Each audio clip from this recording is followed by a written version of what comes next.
अस्सलाम वालेकुम स्टूडेंट्स, ये जो हमारा लेक्चर है ये एक एग्ज़ाम्पल हम करने जा रहे हैं। बहुत ही फेमस और वेल नोन एग्ज़ाम्पल है, that is related to circular helix. Circular helix की एग्ज़ाम्पल है। इसमें हम क्या करेंगे, पहले तो हमने क्या फाइंड आउट करना है, कर्वेचर फाइंड आउट करना है।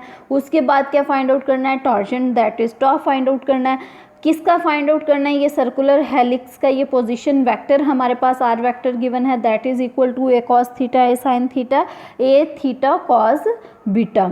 ठीक है, ये हमारे पास गिवन है, वेयर अल्फा एंड बीटा जो है वो क्या हैं, कांस्टेंट्स हैं। ठीक है, ये हमारे पास किसकी इक्वेशन है, सर्कुलर हेलिक्स की इक्वेशन है। इसी क्वेश्चन को एक और वे से भी पूछा जा सकता है और पूछा जाता भी है, तो वो मैं आपको जैसे जैसे हम प्रोसीड करते हैं आपको बताती हूँ। ये बहुत ही फेमस क्वेश्चन है और बहुत ही इम्पॉर्टेंट है, तो आप इसको ध्यान से देखें हम इसको किस तरह से करते हैं। जी, तो स्टूडेंट सबसे पहले देखिए कि हम क्या करेंगे। हमारे पास एक इन्फॉर्मेशन गिवन है, दैट इज़ आर वेक्टर, ये पोजीशन वेक्टर गिवन है। अब हमने क्या फाइंड आउट करना है, टॉर्जन फाइंड आउट करना है और सेकंड जो है वो कर्वेचर फाइंड आउट करना है। ठीक है, इसको किस तरह से हम फाइंड आउट करेंगे, अभी हमने एक फार्मूला देखा है कि जो हमारे पास टा जो होता है वो 1/k² होता है, r dash are double dash. Previous lecture में हमने ये देखा है, आर डैश यहाँ पे ये नहीं आएगा, आर डबल डैश और आर ट्रिपल डैश के इक्वल होता है। जब आपके पास ये पोजीशन वेक्टर गिवन है, इट मीन्स आप इसको with respect to s differentiate करेंगे, आपके पास पहला डेरिवेटिव आ जाएगा। दूसरी दफ़ा जब आप इसको डिफरेंशिएट करेंगे सेकंड डेरिवेटिव आ जाएगा। इसी तरह से जब आप इसको थर्ड टाइम डिफरेंशिएट करेंगे तो थर्ड डेरिवेटिव आ जाएगा। उसके बाद जब इस सारी आप वैल्यू को जो है वो 1/k² दैट इज़ k² से अगर आप डिवाइड करेंगे तो आपके पास टॉर्जन आ जाएगा। तो सबसे पहले जो कैलकुलेट करने वाली चीज़ें हैं वो ये हैं कि हमने आर डैश फाइंड करना है, r double dash find out करना है, r triple dash find out करना है और कर्वेचर भी फाइंड आउट करना है। ठीक है, तो इसको देखें हम किस तरह से करेंगे। यहाँ पे जो है वो r is equal to a cos theta a sin theta a theta cot beta है। ठीक है, आप इसको a कह लें, अल्फ़ा कह लें, जो भी है। ये जो स्केलर आप यूज़ करेंगे, ये बीटा भी जो है वो कांस्टेंट है और a भी कांस्टेंट है, या आप इसको अल्फ़ा भी कह सकते हैं। हमारा टारगेट क्या है कि हमने टा फाइंड आउट करना है और हमने कर्वेचर फाइंड आउट करना है। सबसे पहले हम इस r का with respect to s derivative लेंगे। किस तरह से डेरिवेटिव लेंगे देखें इसको। आर हमारे पास किसके इक्वल है, आर जो है वो हमारे पास ए कॉस थीटा है। जब आप इसका with respect to s derivative लेंगे तो इसको आर डैश से डिनोट करेंगे। अब ए कॉस थीटा, ए जो है वो first term as it is आगे, कॉस थीटा का जब आप डेरिवेटिव लेंगे, ए तो कांस्टेंट है, ये गिवन है। ठीक है, इसीलिए गिवन है ताकि आप कन्फ्यूज ना हो। ए एज इट इज़ आ गया, कॉस थीटा का डेरिवेटिव आपने लेना है विद रिस्पेक्ट टू एस लेना है, तो इट मीन्स हम चेन रूल यूज़ करेंगे क्योंकि हमारे पास जो फंक्शन है एक्चुअल वो विद रिस्पेक्ट टू थीटा है, कॉस थीटा है। ठीक है, तो पहले हम इसका with respect to theta derivative लेंगे, फर्दर हम क्या करेंगे, D theta by D S लिख देंगे। ठीक है, इसी तरह से चेन रूल अप्लाई होता है ना। तो ये कॉस थीटा का डेरिवेटिव माइनस थीटा और फर्दर वेरिएबल का derivative with respect to S that is D theta by D S आ गया। इसी तरह से ए एज इट इज़ आ गया क्योंकि ये स्केलर है, हमारे पास क्वेश्चन में गिवन है। साइन थीटा जो है वो कॉस थीटा हो गया और थीटा का further derivative with respect to S D theta by D S. अब देखिए ये जो है ये थीटा के बारे में नहीं गिवन कि वो स्केलर है कि नहीं है, तो यहाँ पे हम क्या करेंगे, यहाँ पे हम इस थीटा के बारे में तो हम इसका डेरिवेटिव लेंगे ही। ठीक है, थीटा का हम डेरिवेटिव लेंगे, लेकिन ये जो a है ये स्केलर है, थीटा जो है वो हमारे पास उसका डेरिवेटिव 1 आ गया, फर्दर इसका derivative with respect to s that is D theta by D S. अब यहाँ पे हमने कॉस बीटा का डेरिवेटिव क्यों नहीं लिया, क्योंकि कॉस बीटा में हमें गिवन है कि बीटा क्या है, कांस्टेंट है। जब बीटा कांस्टेंट है तो ये कॉस बीटा की भी कोई ना कोई वैल्यू ही आएगी। अगर होता cos 2x² इस तरह से कुछ होता तो हम उसका डेरिवेटिव लेते। या फिर अगर आपको इस तरह समझ नहीं आती है, आप इसको जो है वो दो टर्म्स अगर कंसीडर करेंगे तो फर्स्ट का derivative second as it is plus इस ये वाली एज इट इज़, ये बीटा कांस्टेंट है, इट मीन्स ये पूरा कांस्टेंट हो गया तो ये डेरिवेटिव 0 आ जाएगा, तो वैसे भी सेकंड टर्म वैनिश हो जाएगी। ठीक है, तो हमें इतनी कॉम्प्लिकेशंस में पढ़ने की ज़रूरत नहीं है, हम डायरेक्ट उसका डेरिवेटिव कैलकुलेट करके उसको लिख सकते हैं। अब देखें टेंजेंट क्या आ गया हमारे पास, R dash that is equal to -a sine theta a cos theta a cot beta. अब इसमें भी D theta by D S था, इसमें भी था, इसमें भी था, उस सब को जो है वो हमने बाहर निकाल के साइड पे लिख लिया है, ठीक है। अब अगर हम इसका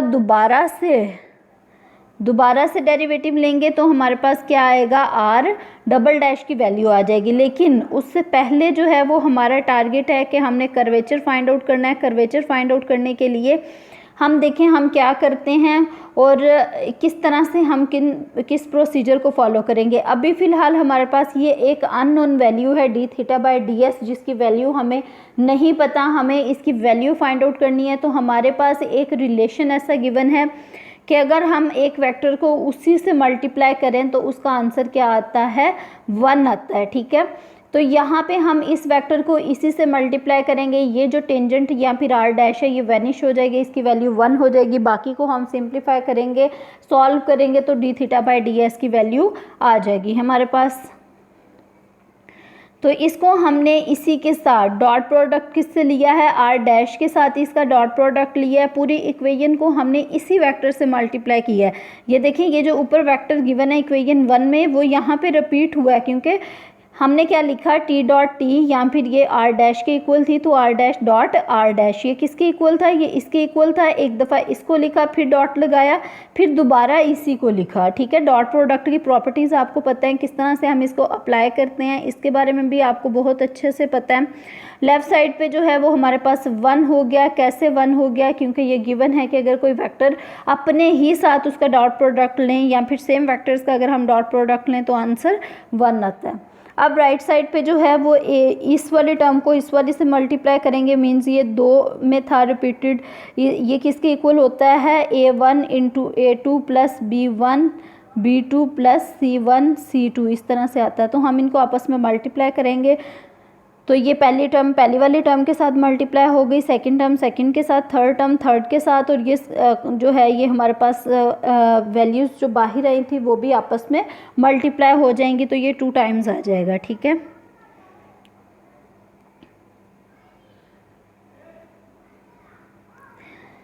अब देखें ये किसके इक्वल आ गया, A square sine square theta plus A square cos square theta plus A square cot square beta, और ये भी क्या हो गया, इसका स्क्वेयर हो गया। अगर आप इन दोनों टर्म्स में देखें तो इसमें ए स्क्वेयर कॉमन आ रहा है, वो हमने कॉमन ले लिया। Further sine square theta plus cos square theta किसके इक्वल आता है, ये 1 के इक्वल आता है, plus A square cot square beta as it is आ जाएगा, ठीक है। यहाँ पर ये स्क्वेयर हो गया। ये किसके इक्वल है, A square 1 plus cot square beta into D theta by D S. अब हम क्या यहाँ पे अप्लाई करेंगे, ये हमारे पास एक फार्मूला गिवन है कि 1 plus cot square beta is equal to cosecant square beta के इक्वल होता है, या फिर आप कह सकते हैं cosecant square beta is equal to 1 plus cot square beta, ठीक है। नेक्स्ट ये किसके इक्वल आएगा, ये अभी हमने डिस्कस किया था कि cosecant square beta is equal to 1 plus cot square beta होता है। तो ये हमारे पास कोसिकेंट स्क्वेयर बीटा से हमने इसको रिप्लेस कर दिया, और कोसिकेंट स्क्वेयर बीटा जो है वो बेसिकली हमारे पास ये किसके इक्वल होता है, ये होता है 1 ओवर कोसिकेंट बीटा जो है वो हमारे पास 1 ओवर कोसिकेंट बीटा की अगर हम बात करें तो वो साइन बीटा के इक्वल आता है। सिंपल कोसिकेंट बीटा जो है वो हमारे पास किसके इक्वल होता है, 1 ओवर साइन बीटा के इक्वल होता है। लेकिन अगर आप दोनों तरफ जो है वो रिवर्स कर दें पोजीशन तो कुछ इस तरह से बन जाएगी। अब यहाँ पे हमने वैल्यू किसकी फाइंड आउट करनी थी, हमने तो इसकी वैल्यू फाइंड आउट करनी थी, तो हमने इसको यहीं पे रहने दिया, बाकी जो सारी चीज़ थी वो 1 ओवर में चली गई। तो 1 over a square cosecant square beta, 1 over cosecant beta किसके इक्वल होता है, साइन बीटा के इक्वल होता है। यहाँ पे स्क्वेयर है तो 1 over a square sine square beta, तो इसकी वैल्यू हमारे पास ये आ गई, ठीक है। लेकिन हमें सिंगल की वैल्यू चाहिए थी तो हम स्क्वायर रूट अप्लाई कर देंगे। जब हम इस पे स्क्वायर रूट अप्लाई करेंगे तो ये किसके इक्वल आएगा, ये हमारे पास आ जाएगा taking square root on both sides, तो ये 1 ओवर ए साइन बीटा के इक्वल आ जाएगा। यहाँ पे एक पॉइंट होने वाला है कि साइन बीटा ओवर ए या फिर अल्फ़ा आप कह लें, यहाँ पे हमारे पास ए भी कांस्टेंट था, बीटा भी कांस्टेंट थे। जब ये दोनों कांस्टेंट थे तो जब भी हम इसका एंगल भी फाइंड आउट करेंगे तो ये भी कांस्टेंट रहेगा, ओवर भी कांस्टेंट है। It means D theta by D S किसके इक्वल आ गया, एक कांस्टेंट वैल्यू के इक्वल आ गया। ये हम क्यों डिस्कस कर रहे हैं, ये हम लास्ट में जो हम इसकी अल्टरनेटिव स्टेटमेंट करेंगे उसमें हमारे लिए हेल्पफुल होगा। अब देखिए यहाँ पे जो है वो D theta by D S की वैल्यू हमारे पास ये आ गई है। इसको हमने क्या करना है, जिसको इक्वेशन नंबर 1 का हमने नाम दिया था आफ्टर टेकिंग डेरिवेटिव, जो कि हमारे पास आर डैश था, उसमें हमने इसको रिप्लेस करेंगे। लेकिन अभी रिप्लेस नहीं करेंगे, हम थोड़ी देर बाद करेंगे, क्योंकि अभी हमने इसके सेकंड डेरिवेटिव और थर्ड डेरिवेटिव कैलकुलेट करना है। जब हम इसकी ये वाली वैल्यू रिप्लेस कर देंगे तो हमारे कन्फ्यूजन के चांसेस रहेंगे। हम इसका सेकंड डेरिवेटिव कैलकुलेट करते हैं, अगेन इसका डेरिवेटिव लेंगे और फर्दर डेरिवेटिव चेन रूल की हेल्प से D theta by D S सबके साथ आ जाएगा। अब देखिए लास्ट टर्म जो थी वो हमारे पास आई थिंक थी ए कॉट बीटा थी, बीटा भी कांस्टेंट था, कॉट बीटा भी कांस्टेंट हो गया। तो जब इसका डेरिवेटिव लेंगे तो यहाँ पे 0 आ जाएगा, ठीक है। तो इस बात का आपने ख्याल रखना है। तो ये जो आर डबल डैश जो है, ये R double dash is equal to हमारे पास इसके इक्वल आ गया। अगर आप सेरेट फ्रेनेट फार्मूलाज अगर आपको याद हैं तो R double dash is equal to kappa N होता है। इट मीन्स ये हमारे पास इसके इक्वल आ गया। अब देखिए यहाँ पे जो है वो इसके साथ 0 भी आएगा। अगर आप 0 मिस करते हैं तो इट मीन्स आप 2D में मूव कर रहे हैं, जबकि हमारे पास जो पोजीशन वेक्टर गिवन है वो 3D में गिवन है, 3 कंपोनेंट्स हैं। नो, अब देखिए 0 की वर्थ कुछ नहीं होती, लेकिन यहाँ पे इसकी वर्थ बहुत ज़्यादा है। यहाँ पे ये आपको 2D से 3D में मूव करा सकता है, या फिर अगर आप 0 जो है वो नहीं लगाते हो तो 3D से 2D में रह सकता है, क्योंकि 2D में 2 कंपोनेंट्स होते हैं, 3D में 3 कंपोनेंट्स होते हैं। तो यहाँ पे आपने इस चीज़ का ख्याल रखना है, यहाँ पे 0 भी ऐड होगा। अब यहाँ पे देखें कि हमें क्या चाहिए था, कैपा एन हमारे पास आ गया, लेकिन हमें तो के की वैल्यू चाहिए थी, कर्वेचर चाहिए है। जब हमें कर्वेचर चाहिए तो अगर हम इस पूरी इक्वेशन को जो भी हमने कैलकुलेट किया आर डबल डैश की, उसको अगर हम उसी से मल्टीप्लाई कर देंगे तो एन डॉट एन तो 1 हो जाएगा, के कांस्टेंट है तो के स्क्वायर हो जाएगा। इट मीन्स जब हम स्क्वायर रूट अप्लाई कर देंगे तो हमारे पास रिक्वायर्ड वैल्यू कर्वेचर की आ जाएगी, ठीक है। तो हमने एक दफ़ा यही वाला वेक्टर लिखा और फिर दोबारा यही वाला वेक्टर लिखेंगे और दोनों का डॉट प्रोडक्ट लेंगे, तो पहली टर्म के साथ मल्टीप्लाई होगी प्लस सेकंड टर्म के साथ, और उसके बाद थर्ड टर्म जो कि 0 है वो अपने साथ मल्टीप्लाई होके 0 ही रह जाएगी। और आर डबल डैश में हमारे पास जो D theta by D S था उसकी पावर 2 थी। जब हम इसको 2 दफ़ा लिखेंगे, 2 दफ़ा मल्टीप्लाई करेंगे तो इसकी पावर जो है वो 2 + 2 ऐड होकर 4 हो जाएगी। तो लेफ़्ट साइड से के स्क्वायर कॉमन आ गया और फर्दर एन डॉट एन जो कि 1 के इक्वल होता है ये हमने लिख लिया, और इसको राइट साइड को जो है वो सिंप्लीफाई करते हैं। That is equal to minus और ये भी माइनस है तो ये प्लस हो गया, a square cos square theta plus ये जो है हमारे पास इक्वल टू आ जाएगा a square sine theta plus 0 है तो 0 लिखें ना लिखें कोई फ़र्क नहीं पड़ेगा, D theta by D S power 4। अब इन दोनों में से हम ए स्क्वायर कॉमन लेंगे, अंदर आ जाएगा cos square theta plus sine square theta that is equal to 1। ये हमारे पास 1 के इक्वल होता है, ठीक है। तो यहाँ पे हमने 1 लिख दिया, d theta by D s raise to the power 4 as it is आ गया। ये तो थी के स्क्वायर की वैल्यू। अगर हमने सिंपल के की वैल्यू फाइंड आउट करनी है तो हम क्या करेंगे, इसका स्क्वायर रूट कर देंगे। जब हम इसका स्क्वायर रूट करेंगे लेफ़्ट साइड पे भी स्क्वायर रूट आ जाएगा, तो ये a2 जो है वो स्क्वायर रूट की वजह से सिंगल a रह जाएगा, D theta by D S की पावर 4 है तो वो 2 रह जाएगी। D theta by D S अभी हम लोगों ने कैलकुलेट किया था कि ये साइन बीटा ओवर a के इक्वल है, तो ये वैल्यू हम जब इसमें रिप्लेस कर देंगे तो ये इक्वल टू हो जाएगी sine square beta over a square. अब देखें के की हमारे पास वैल्यू आ गई है। अब हमें टा फाइंड आउट करना है, तो हमारे लिए टा फाइंड आउट करना ज़्यादा मुश्किल नहीं है। सिंपली हम क्या करेंगे, 1/k स्क्वायर करेंगे, 1/k स्क्वायर इसका स्क्वायर कर देंगे, मीन्स यही वाली वैल्यू पिक करेंगे। उसके बाद R dash, are double dash, R triple dash. लेकिन यहाँ पे आपको एक प्रॉब्लम अगर नज़र आ रही है तो अच्छी बात है, नहीं आ रही तो मैं बता देती हूँ। अभी तक हमने आर डबल डैश की वैल्यू फाइंड आउट किया, आर ट्रिपल डैश की वैल्यू फाइंड आउट नहीं की। तो सबसे पहले हमें आर ट्रिपल डैश की वैल्यू फाइंड आउट करनी है, तो पहले कर लेते हैं। आर ट्रिपल डैश किस तरह से आएगा, जो आर डबल डैश आपके पास वेक्टर है जो कि जिसका आखिरी कंपोनेंट 0 था, इसका दोबारा डेरिवेटिव ले लें और बाहर जो ये पावर है ये भी 3 हो जाएगी, तो इस तरह से आर ट्रिपल डैश आ जाएगा। अब हमने टा फाइंड आउट करना है, तो टा का ये वाला फार्मूला हम यूज़ करेंगे, ठीक है। तो 1/k², अभी हम k² ही रहने देते हैं। आर डैश के जो कंपोनेंट्स हैं वो हम पहली रो में लिख लेंगे, आर डबल डैश के कंपोनेंट सेकेंड रो में, इसी तरह से आर ट्रिपल डैश के जो कंपोनेंट्स है साइन थीटा माइनस ए, यहाँ पे ए भी आएगा माइनस ए कॉस थीटा, और लास्ट वाला जो है वो 0 है, ठीक है। अब अगर आप देखें तो आर डैश के साथ क्या था, आर डैश के साथ हमारे पास था, इसको एक दफ़ा क्लियर कर लें ज़रा। अगर आप देखें इसमें, और आर डैश के साथ जो स्केलर था वो क्या था, वो था D theta by D S. इसी तरह से आर डबल डैश के साथ जो स्केलर था D theta by D S सारे का स्क्वायर था, और आर ट्रिपल डैश के साथ जो स्केलर था वो इनकी पावर 3 थी, ठीक है। अब देखें आर डैश में कॉमन आ गया D theta by D S, उसको हमने बाहर लिख लिया। जब आर डबल डैश लिखेंगे तो उसमें ये वाला स्केलर, ये वाली वैल्यू बाहर थी, तो d theta by D s square आ गया। इसी तरह से थर्ड वाले पे भी आ जाएगा, ठीक है। जब हम इन तीनों को मल्टीप्लाई करेंगे तो आंसर कुछ इस तरह से आएगा। आंसर हमारे पास क्या आएगा, आंसर हमारे पास आएगा कि इनकी पावर जो है 3 और 2 + 1 3, इनकी पावर क्या हो जाएगी 6 हो जाएगी। और अगर आप इसको एक्सपेंड करें तो 1/k² एज इट इज़ ये वाली टर्म आ जाएगी। फर्दर आपने इसका डिटर्मिनेंट फाइंड आउट करना है, तो वो हमने एज इट इज़ लिख दिया। आप डायरेक्ट भी इसको कैलकुलेट कर सकते हैं, आपको पता है ये 0 हो जाना है। फिर उसके बाद सेकेंड टर्म हमने लिखी माइनस ए कॉस थीटा, और फिर इनके जो डिटर्मिनेंट हमने किसका कैलकुलेट करना है, ये वाली वैल्यूज़ का और ये वाली का। तो यहाँ पे भी अगेन 0 0 है, ये 0 इसको कर देगा।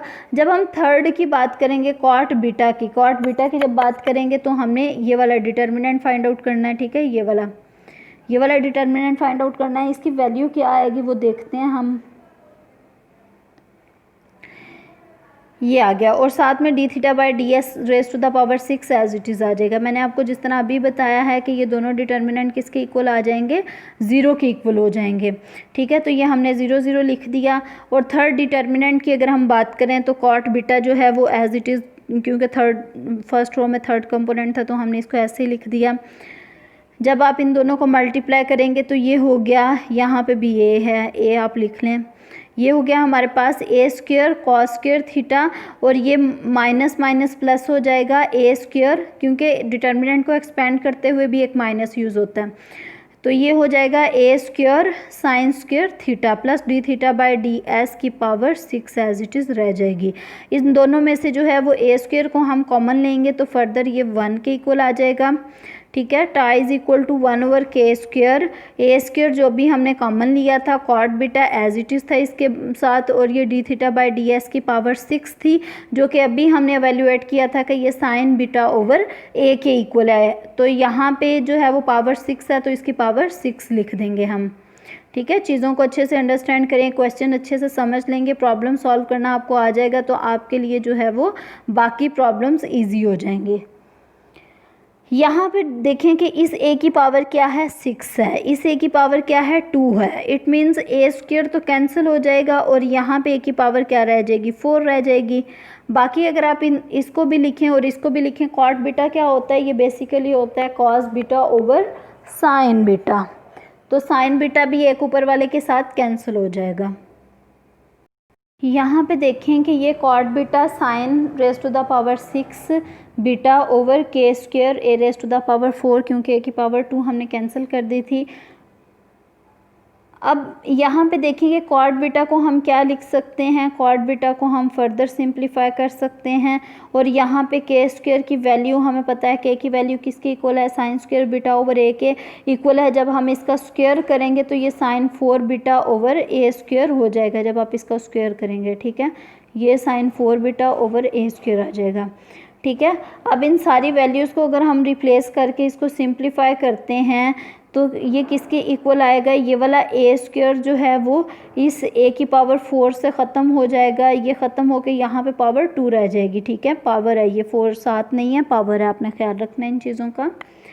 उसके बाद जो बाकी रिमेनिंग क्या बचेगा, ये साइन 4 बीटा इससे कैंसिल हो जाएगा, तो यहाँ पे साइन स्क्वायर बीटा रह जाएगा cot beta over a square. अब अगर आप कॉट बीटा को भी फर्दर एक्सपेंड करें तो ये किसके इक्वल आएगा, ये आता है cos beta over sign beta के, और यहाँ पे जो है वो sine square beta over a square. एक साइन बीटा इससे कैंसिल हो जाएगा, यहाँ पे पावर एक रह जाएगी, सिंगल पावर रह जाएगी, ठीक है। तो इसको हम लिख सकते हैं 1 over a square into sine beta cos beta, तो इसको हम इस टर्म में लिख सकते हैं, ठीक है। यहाँ पे आपको ये याद रखना है जो ए और बीटा हैं वो क्या हैं, कांस्टेंट्स हैं। जब ये दोनों कांस्टेंट्स हैं तो चाहे हम उनका एंगल भी फाइंड आउट करेंगे तो उसमें कोई वेरिएबल नहीं होगा, क्योंकि जब एक्चुअल वैल्यू में कोई वेरिएबल नहीं है तो इनमें भी नहीं होगा। इट मीन्स टॉप भी क्या आ गया, कांस्टेंट आ गया।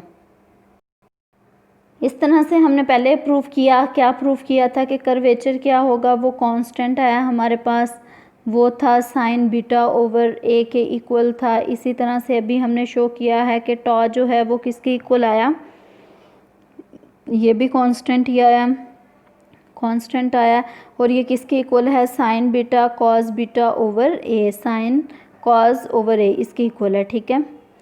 अब देखते हैं कि अगर हम इन दोनों को आपस में डिवाइड करते हैं, इन दोनों को आपस में क्या करते हैं, डिवाइड करते हैं। किस तरह से डिवाइड करते हैं, अगर हम इसको टॉ ओवर बी कर लें, बीटा कर लें, तो ये टॉ ओवर कर्वेचर अगर हम करते हैं तो ये किसके इक्वल आएगा, टॉ की वैल्यू हमारे पास ये है, इसको हमने डिवाइड करना है, ये ऊपर चला जाएगा और ओवर में साइन बीटा आ जाएगा। इट मीन्स ये वाली पावर एक कैंसिल हो जाएगी। और इस तरह से आप इसको अगर आप देखें तो इसकी स्टेटमेंट को एक और तरह से भी लिख सकते हैं, prove that curvature over torsion, या फिर ratio of curvature over torsion. मैं लिख के बता देती हूँ, prove that ratio of curvature and torsion